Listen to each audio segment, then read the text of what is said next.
अभी जो भी मैंने बात किया वो सब दिखता है, बट जो फ्यूचर भविष्य की चीज़ें वो दिखता नहीं है, तो हम कभी कभी उसको उतना वैल्यू नहीं दे पाते। आपके पास अगर कोई आइडिया हो कि मैं सर ये करना चाहता हूँ, उसके लिए जो भी प्लानिंग होगी, जो भी अन्य विभागों से आपको हेल्प की आवश्यकता पड़ेगी या बैंक से आपको लिंकेज की आवश्यकता पड़ेगी, वो सब हम लोग करेंगे। इस बदलाव की आवश्यकता है, एक बड़े लेवल पे बड़ी छलांग लगाने की आवश्यकता है। यहीं का एक युवा है, एक बुजुर्ग व्यक्ति हैं जो उसका उत्पादन कर रहे हैं, और एक युवा उसी समाज में खड़ा हो रहा है जो कह रहा है आप उत्पादन करें, मैं किसानों को उसको बिक्री करके। जो युवा हैं वो रोजगार मांगने वाले नहीं, रोजगार देने वाले भी। हमारा ही मक्का बाहर कहीं चला जाता है और वहाँ प्रोसेसिंग होकर बन के 10 गुना रेट बढ़ के हम आके खरीदते हैं उसको, तो हम उसको क्यों नहीं शुरू करें।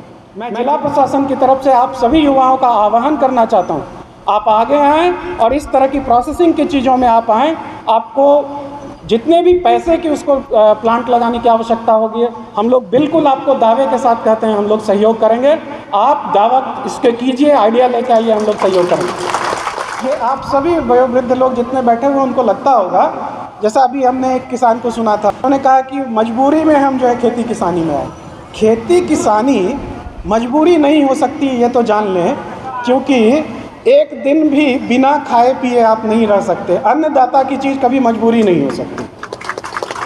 और अगर हमारे युवाओं को वो मजबूरी लग रही है तो हमको बहुत सीरियसली उसको देखने की आवश्यकता है कि हम क्या करें कि हमारे युवा खेती किसानी की ओर आकर्षित हों। और सिंपल सा उसका चीज़ है कि खेती किसानी में कैसे इनकम ज़्यादा से ज़्यादा बढ़ाया जा सके, जिससे कि हमारे युवाओं को लगे कि नहीं, ये भी करके बहुत अच्छा पैसा कमाया जा सकता है। और ये बिल्कुल किया जा सकता है। बहुत सारे युवा इस कार्य को कर रहे हैं और आगे बढ़ रहे हैं, और उसी चीज़ की चर्चा अब हम लोग करेंगे, खेती किसानी से युवाओं को जोड़ने का। तो जो ये मैं 80-20 का प्रिंसिपल बताया, आप लोग इसको करें। मैं कल का आपको बताता हूँ, हम लोग बनमनकी गए हुए थे, वहाँ 75 साल के वयोवृद्ध जो है राजेंद्र शाह जी मिले, 75 साल के, और उन्होंने हमारे कृषि डिपार्टमेंट के सहयोग से अभी नया प्रयोग जो है कराया गया है, जिसके अंतर्गत 1000 सेब के पौधे उन्होंने लगाए। उसी तरह के नींबू का और तरह तरह का लगाया है उन्होंने। क्यों? क्योंकि उनका बेटा जो नोएडा में काम करता था और उनको पता चला कि भाई यहाँ से कृषि डिपार्टमेंट से हो रहा है, तो उन्होंने कहा नहीं नहीं, आप बिल्कुल इसको आगे बढ़ाइए। इस तरह के जो नए प्रयोग हैं उसको भी करने की आवश्यकता है। ये बात क्लियर हो रहा है सभी लोगों को। एक दूसरी बहुत इंपॉर्टेंट मैं बात करने जा रहा हूँ, तो हम आप सभी लोगों को धन्यवाद देना चाहते हैं कि आप ऐसी चीज़ों को कर रहे हैं जो खुद ही कमर्शियल क्रॉप है, जिसमें अच्छा पैसा मिलता है, जैसे मक्का, मखाना, जूट, ये सब। लेकिन इसमें अब बारीकी से देखना है कि यहाँ तक तो पहुँच गए, अब यहाँ से बड़ा जंप क्या लगाना है ये तो जानना चाहिए। धान से मक्का पे पहुँचे, मखाना पे पहुँचे, अब वहाँ से बड़ा जंप क्या लगाना है वो अभी डिस्कस करना है। और उसमें मैं यहाँ जितने भी उपस्थित युवा हैं और इस मंच के माध्यम से सभी युवाओं का आह्वान करना चाहूँगा कि अगली चीज़ ये है कि मक्का से बनने वाली जितनी चीज़ें हैं वो कहीं बाहर हमारे मक्का को ले जाके कोई बना के मुझे ही नहीं बेचे, हम यहाँ पे बनाएं उसको। ये चीज़ समझने की बात। अब क्या कहना चाह रहा हूँ मैं, अभी आपने सुना एक मछली उत्पादन कर रहे हैं। अब वो मछली उत्पादन के बाद, मछली उत्पादन जो आप करते हैं उसमें जो फिश फीड है जो उसको खिलाते हैं, मक्का से बनता है, बट वो यहाँ नहीं बनता। हमारा ही मक्का बाहर कहीं चला जाता है और वहाँ प्रोसेसिंग होकर बन के 10 गुना रेट बढ़ के हम आके खरीदते हैं उसको, तो हम उसको क्यों नहीं शुरू करें।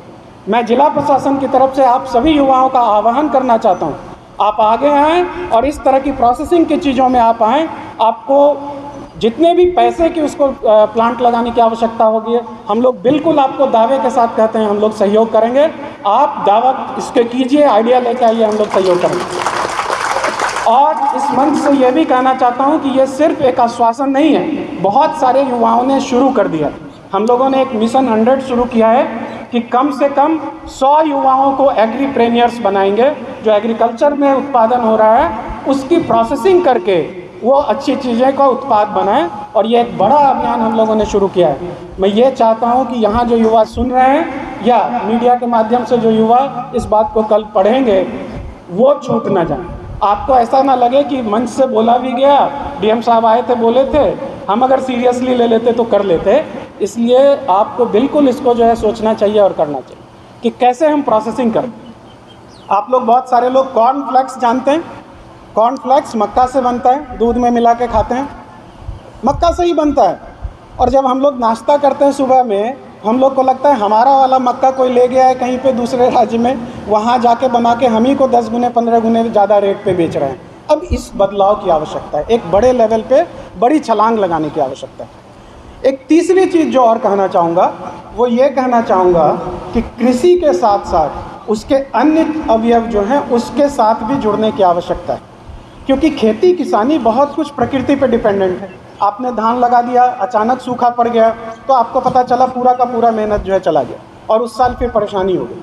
हमको क्या करना चाहिए, हमको जैसे धान लगाया उसके साथ साथ आप हो सकता है मुर्गी पालन कर लें, हो सकता है डेयरी रख लें, उसके साथ मशरूम का उत्पादन कर लें, उसके साथ हो सकता है कि आप धान के साथ मखाना लगा लें, तो इस तरह मधुमक्खी पालन कर लें। इस तरह की बहुत सारी चीज़ हो सकती है जो एक के साथ एक जरूर आप करें, मतलब 1+1 प्रोटेक्शन। एक काम जो कर रहे हैं उसके साथ एक दूसरा भी जरूर करना चाहिए, और उसके लिए भी जिस तरीके का सहयोग आपको चाहिए वो बिल्कुल हम लोग उसको कराएंगे।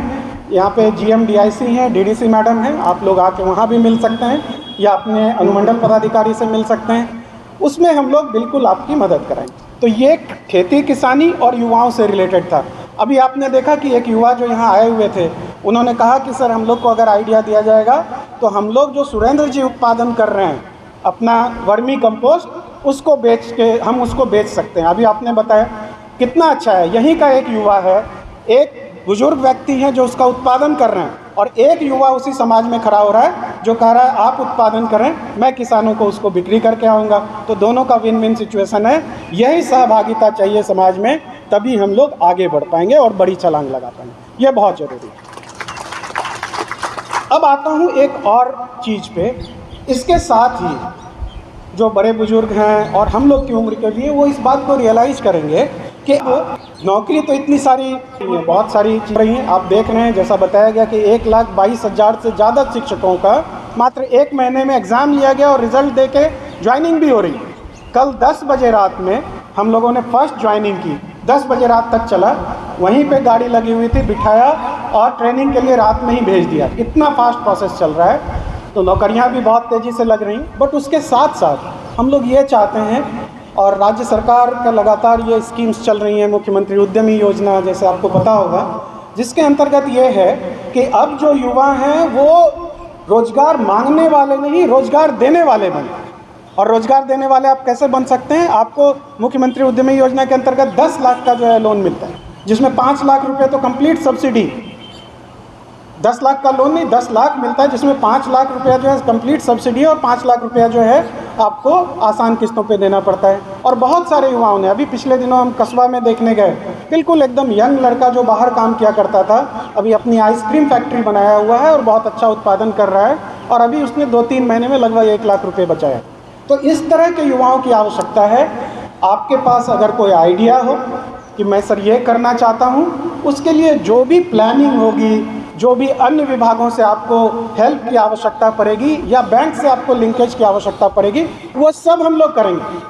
भाई आपको तो हम ढूंढ रहे हैं, आप इस तरीके से समझें। हम लोग स्टार्टअप पूर्णिया अभियान चलाएं, हम वैसे युवाओं को, प्राणवान युवाओं को ढूंढ रहे हैं जो आगे आएँ और इन सब योजनाओं का लाभ उठा के न केवल अपने को अपने पैर पे खड़ा करें बल्कि 10 आदमी को और रोज़गार दे पाए। तो ये हम लोगों का कहना होगा आप लोगों से। और अंतिम अब चीज़ जो चौथी बात मुझे करनी है वो ये करनी है, अभी जो भी मैंने बात किया वो सब दिखता है, बट जो फ्यूचर भविष्य की चीज़ें वो दिखता नहीं है, तो हम कभी कभी उसको उतना वैल्यू नहीं दे पाते हैं। और वो चीज़ है कि हम सभी लोगों का, पूर्णिया का, बिहार का और इस देश का भविष्य क्या होगा, वो सब कुछ डिपेंड करेगा ये छोटे छोटे बच्चे जो बैठे हुए, इनका भविष्य कितना बेहतर है। अगर मेरे से कोई पूछे कि आप ये बताइए कि भाई आगे आने वाले समय में पूर्णिया का क्या भविष्य होगा, मेरा एक ही आंसर होगा कि ये छोटे छोटे बच्चों की आंखों में कितने बड़े सपने, जितने बड़े सपने हैं, जितना बड़ा संकल्प है, उतना बड़ा भविष्य जो है पूर्णिया का होगा, उतना उज्जवल भविष्य पूर्णिया का। और ये सब हम सब लोगों को करना है। हमको, आपको जहाँ पहुँचना है हम लोग पहुँच चुके हैं, इन बच्चों को कितना आगे ले जाना है ये हम सब लोग को देखना चाहिए। और उसको करने के लिए सबको पढ़ाई लिखाई विद्यालयों में भेजना बहुत आवश्यक है। ये सबको करने की आवश्यकता है। इस ज़िले में 2317 प्राइमरी और मिडिल स्कूल हैं। और उन सभी के इंफ्रास्ट्रक्चर को बेहतर बनाने के लिए, बच्चों के आकर्षित बनाने के लिए एक बड़े लेवल पे हम लोग एक कार्यक्रम तैयार कर रहे हैं। वो पूरा का पूरा आप लोग को दिखेगा और जितने भी यहाँ पे जनप्रतिनिधिगण हैं उनसे भी हम कहेंगे कि आप उसमें आगे चल के सहयोग कीजिएगा। बट एक और बात है जो बहुत महत्वपूर्ण है, आप देखेंगे सुनहरे 1000 दिन उधर वो टंगा हुआ है, लिखा हुआ है, दिख रहा है। वो ये बात है कि जैसे ही बच्चा गर्भ में आता है उसके 1000 दिन तक, देखिए उसमें लिखा हुआ है 270 दिन जब वो गर्भावस्था में रहता है और फिर 365 दिन जब पैदा होने के बाद और फिर 300 दिन। ये एक महत्वपूर्ण, गर्भावस्था बच्चा आता है, प्रसव से पूर्व महिलाओं की 4 जांच कराई जाती है।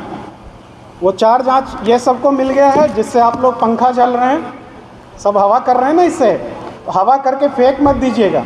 इसको खुद से बनाने में यहाँ CS साहब बैठे हुए हैं, हम लोग 8-10 दिन में सारी बात इसमें लिखें, इसको फेंकिएगा मत। और जो हमारे यहाँ पे पुरुषगण भी बैठे हुए हैं, ये सिर्फ महिलाओं की बात नहीं है, बच्चा आपका होने जा रहा है और उस बच्चे को आगे बढ़ाना आप सब लोग चाहते हैं, इसको ज़रूर रखिएगा। और इसमें सारे दिए हुए हैं, प्रथम जांच, द्वितीय जांच, तृतीय जांच, चतुर्थ जांच कब होना चाहिए। ये नियरेस्ट जो आंगनवाड़ी आपका है उसमें बुध और बृहस्पतिवार को होता है, बुध और शुक्रवार को, तो वहाँ पे जाएंगे और आप पहले ही 3 महीने में ज़रूर अपना रजिस्ट्रेशन करा लें। वो ज़िले में कम है और ये बहुत ज़रूरी है कि कराएं। उसके साथ ही जो प्रसव हो वो इंस्टीट्यूशनल हो, संस्थागत हो, किसी हॉस्पिटल में जाके हो, अपने PSC में और अन्य जगहों पे। और जो उसके बाद है, जब बच्चा पैदा हो जाता है तो उसको जितना सुइया पड़ता है, कहते हैं ना वैक्सीन जो पड़ता है, एक भी नहीं छूटना चाहिए। आप सब लोगों को एक चीज़ आगाह करना चाहूँगा, हम सब लोग चाहते हैं हमारे बच्चे दुनिया में हमारा नाम रोशन करें, बहुत आगे बढ़ें। लेकिन आपको एक बात बताना चाहता हूँ कि डॉक्टर्स बताते हैं कि जो शरीर का डेवलपमेंट है वो तो होता रहता है 17, 18, 19, 20 साल तक, लेकिन जो दिमाग का डेवलपमेंट है वो यही 4, 5, 6 साल में होता है। उसके बाद आप कितना भी दूध पिलाते रहिए, काजू किशमिश खिलाते रहिए, दिमाग नहीं बढ़ेगा। इसलिए ये जो बचपन का ये समय है 1000 दिन और उसके बाद 1-2 साल बहुत महत्वपूर्ण है। राज्य सरकार के द्वारा कंप्लीट एकदम फ्री ऑफ कॉस्ट, मुफ्त में सारे इंजेक्शन्स, वैक्सीन सब पड़ते हैं, उसको नियमित तरीके से ज़रूर लगाना चाहिए। ये भी एक महत्वपूर्ण मैसेज मुझे देना था। आप सभी लोगों को मैं तहे दिल से धन्यवाद देता हूँ कि इतने शांतिपूर्वक आप लोगों ने सुना।